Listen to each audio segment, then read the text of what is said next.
Sawadee Kop for our work week. Timothy Ferris. Timothy Leary Deary.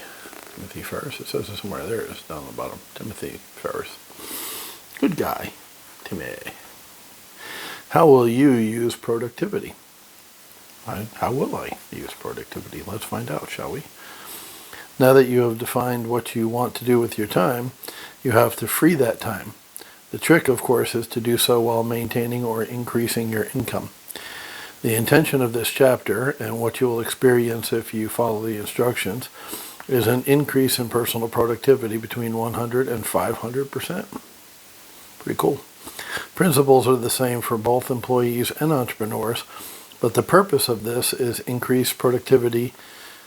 The purpose of this increased productivity is completely different. First, the employee.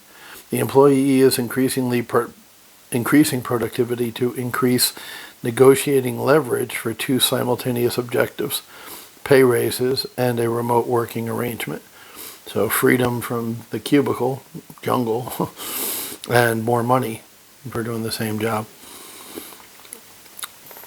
Recall that, as indicated in the first chapter of this book, the general process of joining the new rich is DEAL, in that order. But that employees intent on remaining employees for now need to implement the process as DELA, switching the A and the L around the order. The reason relates to environment. They need to learn to liberate themselves from the office environment before they can work 10 hours a week, for example, because the expectation in that environment is that you'll be in constant motion from 9 to 5. Even if you produce twice the results you had in the past, if you're working a quarter of the hours of your colleagues, there is a good chance of receiving a pink slip. Even if you work 10 hours a week and produce twice the results of people working 40, the collective request will be work 40 hours a week and produce 8 times the results. I can testify to that fact. That's what happened when I was a consultant contractor, 1099, doing programming. I learned to pace myself, because if I blazed and got shit done early, they would just load more work on my plate that other people couldn't get done in the time. So, yes, absolutely. I bear witness to that statement. They absolutely will just demand you do more work. This is an endless game and one you want to avoid. Hence the need for liberation first. So, if you can do double the work in a quarter of the time, don't show that to them, because if they see it, they'll just demand more work from you than anybody else, which isn't fair, but you can understand why the manager thinks that way, right? If you're an employee, this chapter will increase your value and make it more painful for the company to fire you than to grant raises and a remote working agreement. That is your goal. Once the latter is accomplished, you can drop hours without bureaucratic interference and use the resultant free time to fulfill dreamlines. The entrepreneur's goals are less complex, as he or she is generally the direct beneficiary of increased profit. The goal is to decrease the amount of work you perform while increasing revenue. Sounds simple enough. Let's just all do that, right? Hang in there. He does give you more specifics later. This will set the stage for replacing yourself with automation, which in turn permits liberation. For both tracks, some definitions are in order. So, yeah, bureaucratic interference. It's interesting. The real goal of a manager is to get a unit of work done from a person who works for them, right? That's their goal. But too many managers don't understand that, and instead they think their job is to get 40 hours of work out of you a week. See, they're focused on the wrong thing. They should be focused on productivity, but they're not. They're focused on being a babysitter and ensuring that the company is getting what it pays for, which is 40 hours of work, right? They're not looking at the results. That they're looking at the time it takes you to produce it, which is the wrong way to think, but that is the way they being corporate America, think. So he's got a very valid point there. Being effective versus being efficient. Effectiveness is doing the things that get you closer to your goals. Efficiency is performing a given task, whether important or not, in the most economical manner possible. Being efficient without regard to effectiveness is the default mode of the universe. I would consider the best door-to-door salesperson efficient, that is, refined and excellent at selling door-to-door without wasting time, but utterly ineffective. He or she would sell more using a better vehicle, such as email or direct mail, reach more people in a shorter period of time. This is also true for the person who checks email 30 times per day and develops an elaborate system of folder rules and sophisticated techniques for ensuring that each of those 30 brain farts moves as quickly as possible. I was a specialist at such professional wheel spinning. It is efficient on some perverse level, but far from effective. Here are two truisms to keep in mind. 1, doing something unimportant well does not make it important, that's a huge concept. 2, requiring a lot of time does not make a task important. So something that gobbles up time doesn't make it important, and something that's unimportant, doing it well, doesn't make it important either. The quality of work you put in, the time of work you put in on a task, doesn't make it important to the goal. Mission critical, I call it, or not. But if it's not important, it's not important, regardless of how long it takes or how well you do it. From this moment forward, remember this: what you do is infinitely more important than how you do it. Efficiency is still important, but it is useless unless applied to the right things. To find the right things, we'll need to go to the garden. Okay, he wants to go to the garden, 6 minutes in. Pareto, Italians. He said something in Italians to start, illusions in Italian. So the illusion is that the 40 hours is more important than the amount of work you produce, which is, as we see, an illusion. Pareto was an Italian economist, I think, back in the day. He came up with the 80-20 rule or law or principle. Pareto and his garden, 80-20, and the freedom from futility. What gets measured gets managed. Peter Drucker, management theorist, author of 31 books, recipient of Presidential Medal of Freedom. What gets measured gets managed. Just once you write it down and see how it's going, you can try different tweaks and see if it's going up or down from where you measured it before. Pretty simple. 4 years ago, an economist changed my life forever. It's a shame I never had a chance to buy him a drink. My dear Vilfredo died almost 100 years ago. Vilfredo Pareto was a wily and controversial economist, cum sociologist, who lived from 1848 to 1923.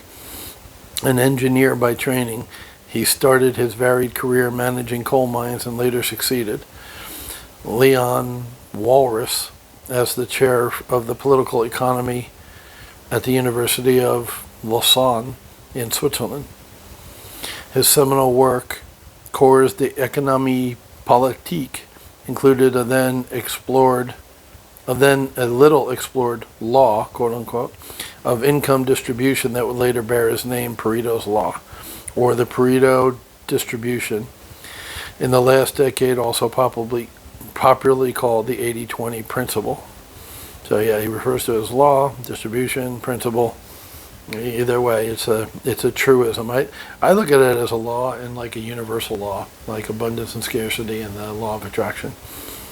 I think he just, it was there, he defined it.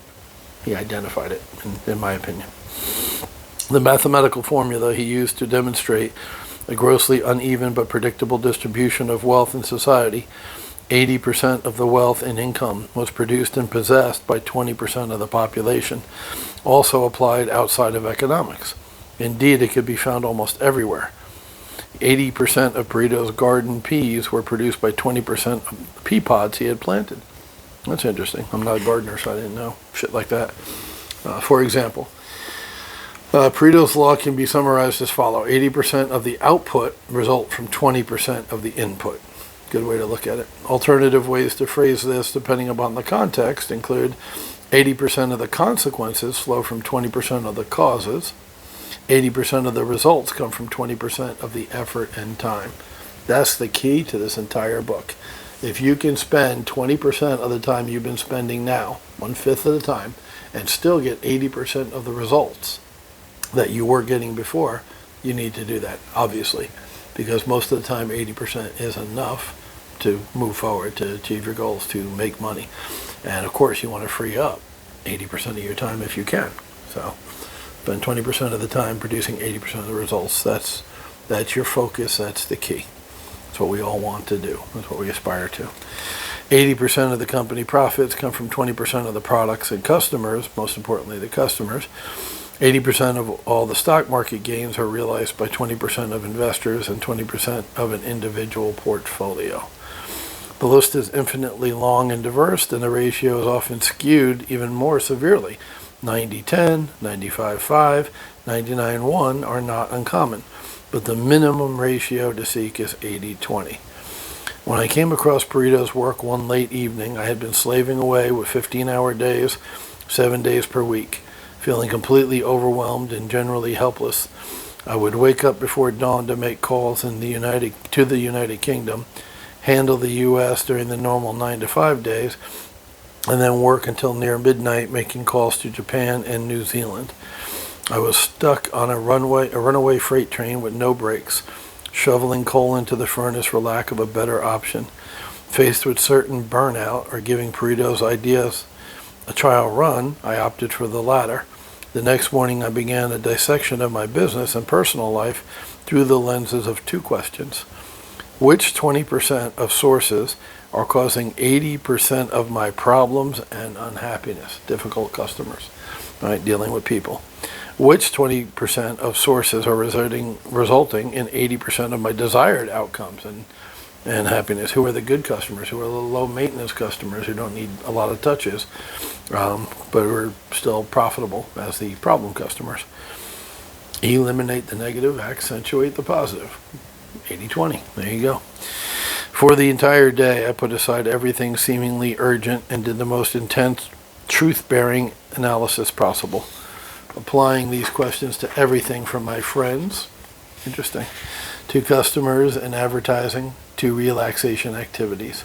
Don't expect to find you're doing everything right. The truth often hurts. The goal is to find your inefficiencies in order to eliminate them and find your strengths so you can multiply them. In the 24 hours that followed, I made several simple but emotionally difficult decisions that literally changed my life forever and enabled the lifestyle I now enjoy. We're at 12 minutes already. I was going to say 10 minutes. So I'll break there. But this is really getting into the meat and potatoes, getting into the bones of the book. That principle is huge. Something as simple as 80-20 rule, law, and you've heard it. You've heard that before, I'm sure. At some point in your life you came across that or heard that. You might be familiar with the concept, but have you applied it to your life, specifically your entrepreneurial life? You haven't. So do what he did, break it down and look to figure out what 20% of what you're doing now gets 80% of the results. And then, as we'll talk about tomorrow and moving forward, that's what you want to focus on, is that 20%. And basically you'll build up more than 80% of what you currently have by freeing up time from ignoring the 80% that give you 20% of the results. You're going to focus on that 20% and build that up, like the customers, and do more business with those customers, with the 20% customers. Expand that. That's how you make more income, and you freed up a ton of time so you can go have fun. So we're really starting to get into the nuts and bolts of this thing. So I'm excited. Hope you're excited. I got online auction today, so I got a couple hours to get on the computer, get set up, and do the deposit, get all that stuff ready. I went looking for a small car yesterday. There were like 5 small cars. The most bizarre auction I've ever been to, because normally there's 5 trucks and 30 or 40 small cars. So there was 5 small cars, and 2 of them were natural gas, which is very hard to find even here. It's used diesel and petrol are the 2 big things here. And the others were at 200,000, 300,000 kilometers on it, which I'm not interested. The others were very high minimum bids, starting bids, no bargain, no spread. So I might bid on one vehicle. If I get it, I'll do a video on the flipping cars playlist. So that's it for today. Learned a tremendous amount today, and if you actually do the exercise and apply that 80-20 rule to your business now, to your life now, you'll see some really good results just like he did. Cool stuff.